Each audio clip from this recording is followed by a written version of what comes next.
Sandwich అయితే order చేసుకున్నాం.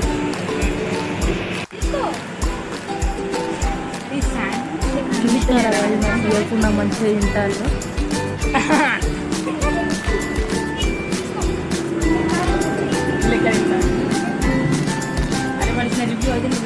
I'm the vegetarian ఎందుకనే వీళ్ళు డిజైన్స్ చేసేయమంటే ఇంకా ఇలాంటి డిజైన్ కేక్స్ కూడా చేసిస్తారంట.